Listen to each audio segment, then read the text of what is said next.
اعوذ باللہ من الشیطان الرجیم بسم اللہ الرحمن الرحیم۔ السلام علیکم جی، امید کرتا ہوں آپ سب لوگ خیریت سے ہوں گے۔ اللہ آپ سب کو اپنے حفظ و امان میں رکھے، پریشانیاں دور فرمائے اور اللہ کی ذات کسی کا محتاج نہ کرے، اپنی ذات کا محتاج رکھے۔ ایک دفعہ درود پاک پڑھ لیں۔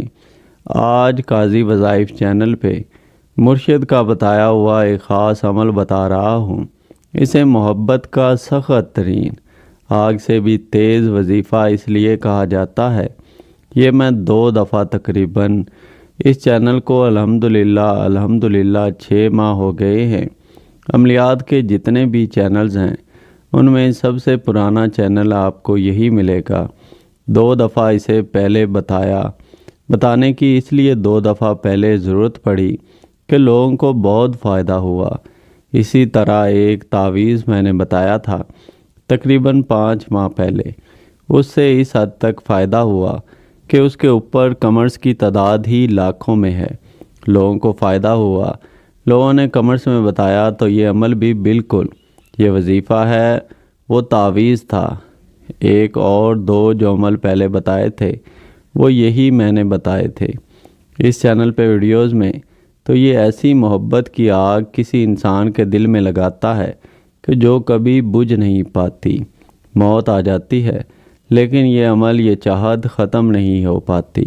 ان لوگوں کے لیے عمل یہ میں بتا رہا ہوں جن پہ کچھ اثر نہیں کرتا، سخت دل انسان ہوتے ہیں، ہر طرح کی کوشش آپ لوگ کرتے ہیں لیکن مسئلہ حل نہیں ہو پاتا۔ بہت سے بھائی، بہت سی بہنیں، بیٹیاں، بچے اس چینل پہ جو جائز مقصد کے لیے آتے ہیں، ناجائز عملیات اس چینل پہ نہیں بتائے جاتے، اپنی محبت پانا چاہ رہے ہوتے ہیں یا ازدواجی زندگی میں ناخوش ہوتے ہیں تو ان کے لیے یہ خاص وظیفہ ہے۔ انشاءاللہ یہ لازمی کام کرتا ہے۔ مایوسی گناہ ہے۔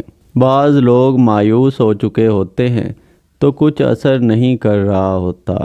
اللہ کی ذات پہ ہمیشہ امید رکھیں، یقین رکھیں۔ امیدیں جہاں پہ باقی ہوتی ہیں تو امیدوں کے ساتھ ہی سب کچھ ہوتا ہے۔ یہ عمل جب کیا جاتا ہے، جو لوگ رابطہ منقطع کر چکے ہوتے ہیں، اس عمل کو کرنے کے بعد رابطے بحال ہوتے ہیں۔ یہ ذہن میں رکھیے گا، محبتیں بڑھتی ہیں، رابطے بحال ہوتے ہیں اور بے چینیاں، یہ کوسوں ہزاروں جتنا بھی دور محبوب ہو، یہ اس پہ اثر کرتا ہے۔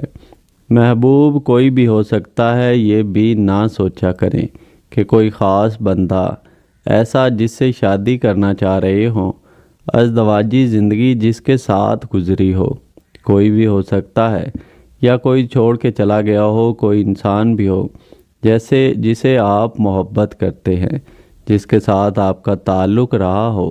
یہ عمل کرنے کے بعد اس انسان سے دوبارہ تعلق بحال ہو جاتا ہے اللہ کے فضل سے، اور وہ تعلقات ختم نہیں ہوتے، کیونکہ اس عمل کی خاص بات یہ ہے کہ جب آپ اس عمل کو کرتے ہیں، یہ دوسرے انسان کے دل میں محبت کی آگ کو سلگا دیتا ہے، یعنی آگ جل جاتی ہے اس کے دل میں اور وہ آگ بجھ نہیں پاتی۔ ہر طرح کے چاہے عمل کر لیں، چاہے کچھ بھی کر لیں، یہ آگ اللہ کے فضل سے بڑھتی جاتی ہے۔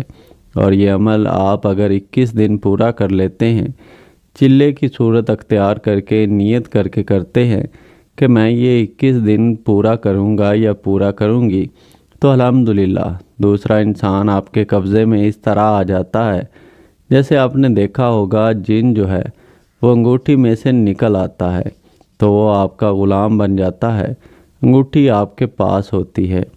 یہ وظیفہ کرنے والا دوسرے انسان کو اپنی غلامی میں لے آتا ہے۔ یہ آپ کو سکرین پہ وظیفہ نظر آنا شروع ہو گیا ہوگا، وَلْقَيْتُ عَلَيْكَ مُحَبَّةً مِّنِّي۔ اس کو میں اب ساتھ رومن اردو میں بھی لکھ دیتا ہوں۔ انڈیا سے بہت سے لوگ ہوتے ہیں، بنگلہ دیش سے ہوتے ہیں، جن کو پڑھنا نہیں آ رہا ہوتا۔ میں پڑھ کے بھی سنا دیتا تھا اور اب بھی سنا دیتا ہوں، لیکن پھر بھی کئی لوگوں کو سمجھ نہیں آتی تھی، اس لیے اب کوشش کرتا ہوں کہ ویسے بھی اس کو لکھ دیا کروں تاکہ آپ آسانی سے پڑھ لیں۔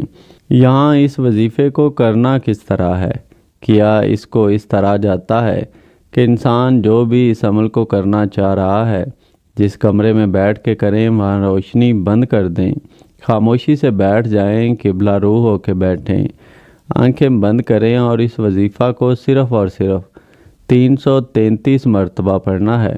شروع میں نیت کر لینی ہے۔ اگر 21 دن کی نیت کرتے ہیں تو پورا کریں، یا تو کم از کم 3 دن ضرور کر لیں۔ انشاءاللہ جس انسان کے لیے نیت کر کے آپ کرتے ہیں وہ انسان قبضے میں آ جاتا ہے۔ 3 دن کا اس لیے میں کہہ رہا ہوں کہ ایک دن جب کریں گے تو آپ کو اس کا اثر نظر آنا شروع ہو جاتا ہے، لیکن اگر دوسرے انسان پہ مکمل قبضہ کرنا ہے، مکمل قبضہ حاصل کرنا چاہ رہے ہیں تو 21 دن پورا کر لینا بہتر ہوتا ہے۔ بہت مجرب عمل ہے۔ جب آپ کریں گے آپ کو اس کی طاقت کا، اس کی جو ہے فائدہ ہے وہ پھر ہی نظر آئے گا۔ اجازت کے لیے چینل سبسکرائب کر دیں، ویڈیو لائک ضرور کریں۔ اللہ سب پہ فضل فرمائے، سب پہ رحم فرمائے، سب کی نیک حاجات پوری فرمائے، آمین یا رب العالمین۔